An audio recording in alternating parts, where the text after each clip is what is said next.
അവൽ വെച്ചിട്ട് എളുപ്പത്തിൽ ഉണ്ടാക്കിയെടുക്കുന്ന മിക്സറിൻ്റെ റെസിപ്പി കണ്ടാലോ.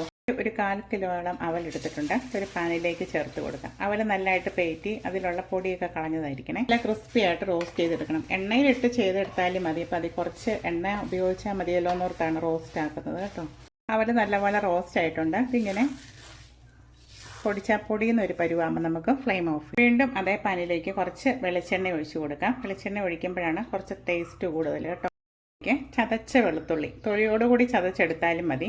റോസ്റ്റഡ് ആയിട്ടുള്ള നിലക്കടലയാണ് എടുത്തിരിക്കുന്നത്. ഇത് പച്ചയാണെങ്കിൽ കുറച്ച് കൂടുതൽ സമയം ഒന്ന് വറുത്ത് കൊടുക്കണം.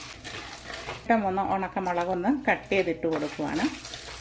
ഇതിലേക്ക് ഒരു പിടിയോളം കറിവേപ്പില. ഇനി ഇതിലേക്ക് പൊട്ടുകടല ചേർത്ത് കൊടുക്കാം. റോസ്റ്റ് ചെയ്യാം. നമ്മുടെ കയ്യിലുണ്ടെങ്കിൽ കുറച്ച് നട്ട്സ് ചേർത്ത് കൊടുക്കാം. നല്ലവണ്ണം റോസ്റ്റ് ആകും. അതിലേക്ക് ഒരല്പം മഞ്ഞൾപ്പൊടി ചേർക്കാം. ഇതിന് ആവശ്യത്തിനുള്ള മുളകിൻ്റെ പൊടി, കുറച്ച് കായപ്പൊടി, ആവശ്യത്തിനുള്ള ഉപ്പ്, ടീസ്പൂണോളം പൊടിച്ച പഞ്ചസാര ചേർക്കുന്നുണ്ട്. ഇത് ടേസ്റ്റ് ഇഷ്ടമുള്ളവർക്ക് മാത്രം ചേർത്ത് കൊടുത്താൽ മതി കേട്ടോ. നല്ലവണ്ണം മിക്സ് ചെയ്യാം. അപ്പം ഞാൻ ഫ്ലെയിം ഓഫ് ചെയ്ത് കൊടുത്തിരിക്കുവാണേ.